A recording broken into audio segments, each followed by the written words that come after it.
കഴിഞ്ഞ പ്രാവശ്യത്തെ അഷ്ടമി വെച്ച് നോക്കുമ്പോ പ്രാവശ്യം തിരക്ക് കുറവല്ലേ? അതുകൊണ്ടാണല്ലോ നേരത്തെ തൊഴുതിറങ്ങാൻ പറ്റിയത്.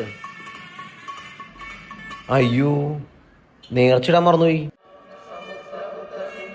എടാ നിനക്ക് കോമൺ സെൻസ് ഉണ്ടോ? ഭഗവാൻ എന്തിനാ പൈസ? എടാ ഭക്തി വേണ്ടത് മനസ്സിലാ, അല്ലാണ്ട് ചുമ്മാ. ഈ പൈസക്ക് നീ ഏതെങ്കിലും ഒരു പാവത്തിന് ഒരു നേരത്തെ അന്നം മേടിച്ചു കൊടുത്തു കഴിഞ്ഞാൽ അതിനുള്ള പുണ്യം കിട്ടും നിനക്ക്. ശരിയാണല്ലോ. A few moments later.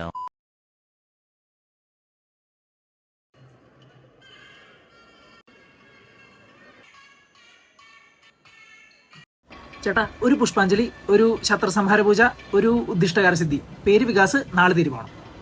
ഡാ, എന്താടാ?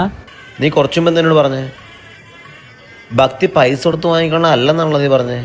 ആ അതെ, അത് കാശ് കൊടുത്ത് വാങ്ങരുത്, അതിന് ഞാൻ ഉറച്ചു വെക്കുന്നു. എടാ, നമുക്ക് ഈ പൈസ കിട്ടാൻ കാരണം ആരാ? ഭഗവാൻ തന്നെയല്ലേ? നമ്മൾ ഉണ്ടാക്കിയതിൽ നിന്ന് ഒരു വീതം ഭഗവാൻ കൊടുക്കുന്നതിൽ എന്താ തെറ്റ്? ശരിയാണല്ലോ. ശരിയല്ലേ? ആ, അത്രേ ഉള്ളൂ. സോറി, തെറ്റെന്റെ ഭാഗത്താ. ഇങ്ങനെ ഒരു മണ്ടനെ കൂട്ടുകിട്ടിയതിന്റെ ബാക്കി. ശംഭോ മഹാദേവ.